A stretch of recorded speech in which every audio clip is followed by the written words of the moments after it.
저희 교회는 5월 27일 날 창립 예배를 드리고 8월 21일부터 철야 기도를 했어요.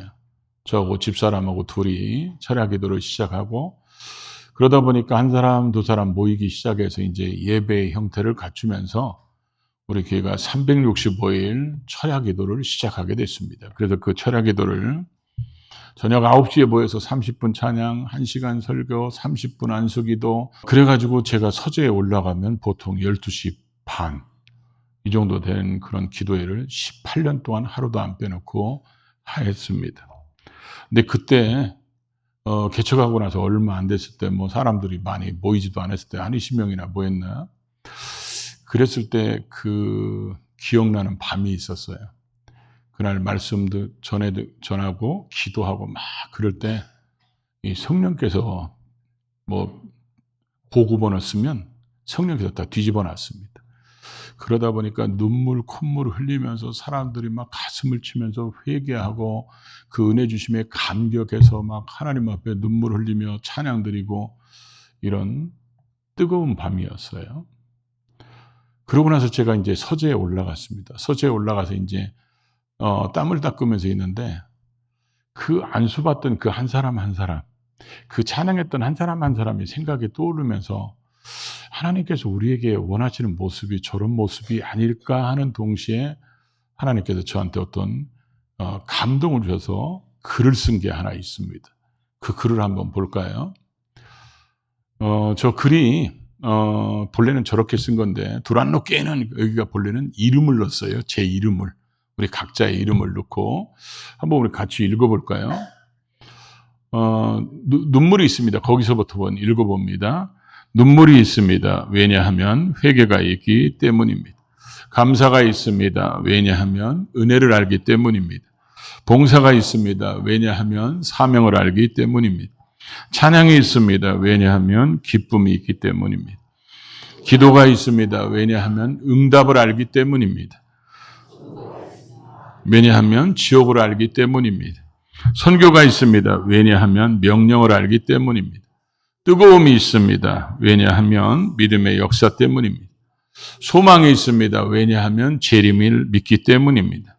충성이 있습니다. 왜냐하면 면류관을 알기 때문입니다. 사랑이 있습니다. 왜냐하면 주께 받았기 때문입니다. 자, 이게 지금 여러분에게 있습니까? 그때 당시 교회에 딱 들어오면 사람들이 제일 충격받는 게 뭐였냐면 여러분이 앉아있는 모든 장의담마다 두루마리 화장지가 몇 개씩 있었어요. 그 왜 그랬냐면 사람들이 그렇게 매일 저녁마다 기도할 때마다 눈물, 콧물을 얼마나 흘렸었는지 그래서 그 장의자마다 두루마리 화장지를 다 놨습니다. 그때의 그 뜨거운 감동들, 그래서 하나님 앞에 지금 우리가 읽었던 그 글처럼 그런 모습이 성령의 역사로 이제 일어났거든요. 초대교회 모습도 그래요. 초대교회 그들이 마가다락방에서 기도하다가 120명이 성령 세례를 받습니다. 베드로가 나가서 설교했더니 3,000명이 회개하고 성령을 받습니다. 그들이 초대교회 생활을 어떻게 했는지가 오늘 우리가 읽었던 본문의 말씀이에요. 이 본문의 말씀을 읽거나 아니면 지금 이 앞에서 읽었던 글을 읽으면 그런 모습들이 우리 속에 있으면 신앙생활을 그럭저럭 잘 하는 것인데 만약에 그런 모습이 전혀 없다면 성경이 잘못된 게 아니고 내가 문제가 있다고 생각해야 맞거든요. 근데 요즘에는 아멘도 잘 안 하는 데다 대고 자기 주관이 너무 강해요. 신앙도. 그러다 보니까 신앙의 기준을 자기가 세우고 자기가 정합니다.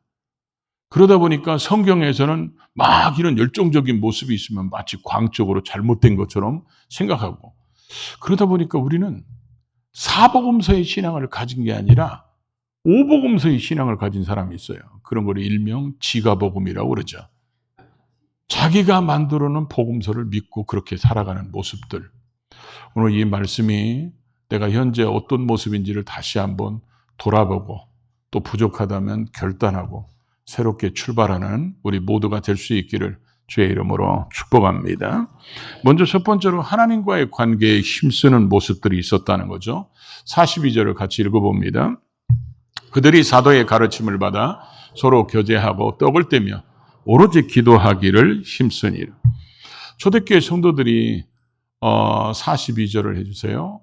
기도하기를 힘썼다 이랬는데, 저 힘쓰다는 말이 계속해서 집착했다, 계속해서 전념했다, 그런 얘기예요. 원어 성경을 보면 저 네 가지 단어가 명사로 되어 있고, 그래서 저들이 이렇게 읽으면 되죠. 사도의 가르침 받기를 계속해서 힘쓰고, 서로 교제하기를 계속해서 힘쓰고, 떡을 떼기를 계속해서 힘쓰고, 오로지 기도하기를 계속해서 힘썼다, 그런 얘기예요. 초대교회가 120명이 성령 받고 베드로가 설교하니까 3,000명이 회개함으로 성령 받아서 갑자기 초대교회가 3,120명이 됩니다. 숫자로 얘기하면. 그러면 이 사람들이 120명 속에는 예수님의 12제자도 있고 70인 제자도 있고 예수님의 어머니도 있고 따라다녔던 그런 요한나 수산나 또 예수님 형제들, 이런 사람들이 많이 있기 때문에 이분들 중에서 대부분은 예수님의 가르침을 늘 들었던 사람들이, 배웠던 사람들이, 그러니까 이 사람들에게 성령이 임하니까 주님이 하신 말씀이 깨달아지고 이해되고 믿어지고 생각나고 그랬을 겁니다. 그런데 지금 3,000명의 사람들은 전혀 그런 사람들이 아닙니다. 어쩌면 기적 한 번씩은 봤을지는 몰라도 예수님의 제자들처럼 훈련된 사람이 아니었어요. 그러다 보니까 이 사람들을 가르쳐야 되는 거예요. 그래서 저 사도의 가르침을, 저 원어를 보면 사도들의 가르침을 이렇게 돼 있어요. 그러니까 사도들이 다 나서서 가르쳤다는 거예요. 왜냐하면 3,000명을 한 건데 모아놓고 가르치기가 어려우니까 뿔뿔이 나눠서 가르쳤겠죠. 그러다 보니까 어쩌면 12사도 70인 그런 제자들 다 나서가지고 성경을 가르치기 시작했는데, 그 가르침은 원어를 보면 하나였다는 거예요. 단수로 되어 있어요. 왜냐하면 그 가르침은 누가, 어떤 사도가 가르치든지 누가 가르치든지 간에 그들의 가르침은 뭐예요? 구속사였다는 거예요. 근데 우리가 저기에 관심을 둬야 되는 이유가 뭐냐면, 사도행전 2장 1절부터 4절에 있다 보면 그들은 기도하다가 성령 세례를 받았어요. 그래서 성령이 충만했어요. 방언도 하고 예언도 했던 사람들입니다. 그리고 저들에게 가르침을 받기에 힘쓰는 사람들도 너희가 회개하면 성령을 선물로 받으리라 했던 그 성령 받은 사람들입니다. 근데 이들에게 사도들도 가르치기에 힘쓰고 이들도 배우기에 힘썼다는 거예요. 이게 뭘 얘기합니까?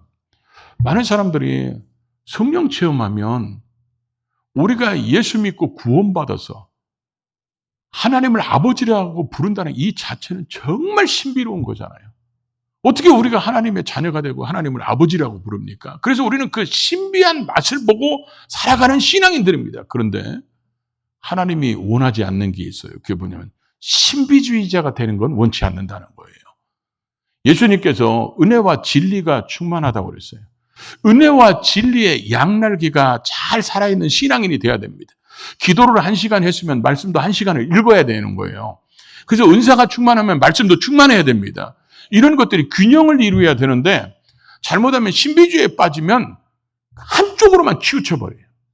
그럼 비행기 날개가 한쪽이 고장나면 어떻게 돼요? 추락하기가 쉽잖아요. 그래서 신앙이 병들어 버리는 거예요. 신앙이 문제가 되고 이단이 되고 잘못됐다고 얘기하는 그런 모습들이 바로 제대로 가르침을 받지 않기 때문에 그렇다는 거예요. 그 성령 받은 사람들에게 가르치는데 힘썼다, 이렇게 지금 성경은 말씀하고 있다는 거죠. 그 다음에 또 하나는 뭘 얘기합니까? 서로 교제했다는 거죠. 이 교제는 우리가 많이 듣던 얘기죠. 코이노니아, 사귀다, 동정하다, 이런 얘기인데 사도행전에 제일 많이 강조되고 있고, 마치 복음서에 이 주제가 마치 교제인 것처럼 이렇게 신약 성경 전체가 그렇게 써 있습니다. 이렇게 해석하면 더 좋을 것 같아요. 우리는 부모로부터 형제 자매로 태어난 사람들이 왜 형제 자매라고 그럽니까? 같은 피를 받았기 때문에 그렇습니다. 초대교회 성도들도 보십시오. 우리는 예수 그리스도의 피값으로 구원받은 사람들, 예수의 피값으로 구원받은 신앙의 공동체, 교회입니다. 그러다 보니까 이 은혜를 깨달으면 깨달을수록 교회 성도 한 사람 한 사람이 뭐요? 굉장히 소중한 겁니다. 더군다나 당시 유대계에서 예수 믿는 사람들이 생기면 흔히 얘기하는 대로 왕따를 시켜버렸어요. 그리고 경제적으로 굉장히 어려운 시대에 있었고 굶주리는 사람들도 있었고 그런 시대 속에서 왕따까지 당하니까 또 추방당하니까 이 사람들끼리 똘똘 뭉쳐서 초대교회는 아주 교제가 뜨거운 그런 모습들이 있었다는 거죠. 어쩌면 현대교회의 가장 부족한 점이 바로 이런 모습이 아닐까. 왜냐하면 같은 교회를 다녀도 누가 누군지를 잘 몰라. 제가 코로나 때 굉장히 힘들었거든요. 등록하는 사람들이 다 마스크 쓰고 등록하고 마스크 쓰고 교회 다니고 근데 바깥에서 만나서 어쩌다 인사하면 누군지 기억이 안 나는 거야. 그러다가 혼자 상상을 해요. 마스크를 쓴 모습을 그려보는 거야. 이분이 그분인가 굉장히 많이 헷갈렸어요. 그래서 새가족 공부도 제가 직접 시키는 이유가 뭐냐면 그렇지 않으면 성도를 잘 몰라요. 그러니까 주일날은 정말 피곤하거든요. 그래도 새가족 공부하는 이유가 그래야 그분들을 알 수 있고 새가족 신방도 어지간하면 제가 직접 갑니다. 왜냐하면 그래야 그분들과 깊은 대화를 나눌 수 있지. 그렇지 않으면 여러분들은 강단에서 설교하는 나를 보지만 나는 여러분에 대해서 얼굴만 알지 잘 모를 수 있잖아요. 그러다 보니까 이건 하나님 앞에서 깊은 교제가 안 되는 거야. 그래서 제가 이제 최선을 다해서 그렇게 하고 있는데 성도끼리 모른다면 그것도 문제가 있는 거죠.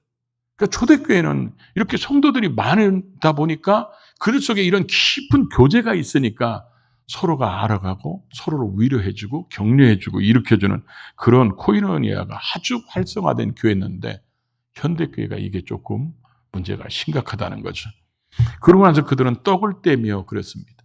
이 떡을 떼다는 말은 성만찬을 의미하는 말일 겁니다.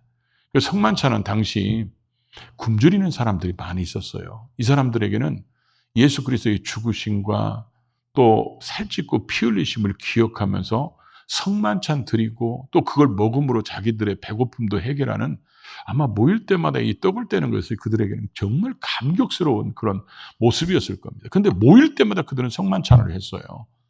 근데 우리는 요즘에 우리 교회는 한 달에 한 번씩 하는데 보통 교회들 1년에 2번밖에 안 하고 그런 게 많잖아요. 초대교회는 모일 때마다 했습니다. 이게 성경적이죠. 그래서 이런 떡을 떼는 그런 모습들이 있었고 또 기도에 이들이 오로지 기도에 힘썼다는 거예요. 왜 그러냐? 주님이 그렇게 자기들에게 기도하라고 그랬을 때 그렇잖아요. 겟세마네 동산에서 그렇게 기도할 때 땀방울이 핏방울 되도록 주님은 기도하면서 내가 곤란하니까 내가 죽게 생겼으니까 너희들 기도해라. 이래도 다 자빠져졌잖아요.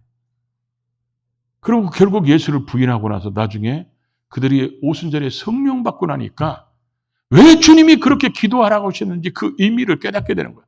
우리는 기도 없이는 하나님과 소통이 잘 되지 않는 상태에서는 우리가 이 세상에 핍박 많은 환난 많은 이 세상에서 그리스도의 복음을 들고 이겨나가는 게 쉽지 않다는 것을 깨달았기 때문에 이들은 사도행전이나 복음서에 또 이런 서신서에 흔적들을 보십시오. 얼마나 기도하는 모습들을 많이 남겼는지, 기도하는 걸 얼마나 강조하는지. 이들은 지금 하나님 앞에서 이 네 가지를 힘썼어요. 이 경건 생활의 공동체가 그래서 기도하기에 힘쓰고 서로 교제하기에 힘쓰고 그리고 이 사람들은 떡을 떼기에 힘쓰고 그러고 나서 가르침 받기에 힘썼다는 거예요. 그럼 우리는 이렇게 물어보면 되죠. 지금 내 신앙에는 이런 게 있는가? 이런 게 없다면 우리는 다시 도전해야 된다는 거죠. 이게 성령 받은 사람들의 모습이라고 주님이 기록해놨기 때문에 그렇다는 것입니다. 두 번째는 성도 간의 관계 속에서 받은 은혜와 복이 흘러가는 모습들입니다. 오늘 44절부터 46절까지 같이 읽어볼까요? 믿는 사람이 다 함께 있어 모든 물건을 서로 통용하고 또 재산과 소유를 팔아 각 사람의 필요를 따라 나눠주며 날마다 마음을 같이하여 성전에 모이기를 힘쓰고 집에서 떡을 떼며 기쁨과 순전한 마음으로 음식을 먹고. 그러니까 하나님과의 소통이 잘 되고 영적인 교통이 공동체 안에 넘치니까 이 받은 사랑이, 받은 은혜가, 받은 감동이 흘러가기 시작했어요. 그 흘러가기 시작해가지고 사랑의 공동체를 만든. 그들이 하나님 앞에서 힘쓰는 것들로 인하여 경건한 공동체가 됐다면 이제 그들이 은혜 받으니까 하나님 앞으로부터 받은 그 은혜가 사람들로 향하여 흘러가는 사랑의 공동체를 이루기 시작했어요. 그래서 이들이 오늘 말씀하잖아요. 모든 물건을 서로 통용하고. 그러니까 유무상통이었다는 거죠. 있는 거 없는 거 서로 다 융통해서 쓰는 거예요. 아마 이 당시는 그래 더 심했을 겁니다. 왜냐하면 어떤 기구들, 어떤 농사 짓는 데나 뭐 하는데 이렇게 쓰는 그런 기구들을 다 가지고 있지 않기 때문에 아마 여기 나이 드신 분들은 그런 거 많이 경험하셨을 거예요. 시골에서 벼베기 한다. 그러면 집이 낫이 막 수십 개씩 있는 게 아니기 때문에 한 10여 명이 와서 벼빈다. 그러면 동네에서 낫을 빌려왔어요. 그러고 나서 벼 피고 다시 갈아서 낫을 갖다 주고. 이게 한국에도 몇십 년 전에 그랬습니다. 그러면 2000년 전에는 그런 일들이 있을 때 그런 게 정말 필요했을 거예요, 이 사람들한테. 그러니까 모든 물건을 서로 통용하고 재산과 소유를 팔아 각 사람의 필요를 따라서 나눠주고. 이 사도들이 시킨 게 아니잖아요. 자기들이 자진해서 성령에 감동받아서, 그리고 이것도 일회성이 아니라 계속해서 이런 일이 벌어지니까 결국 나중에 사장에 가서도 이런 말씀이 또 나오고, 사장에 가보면 거기에 이런 대표적인 모델이었던 요셉이라는 사람을 소개하면서 바나바 이렇게 별명에 붙은 사람을 소개하고 있어요.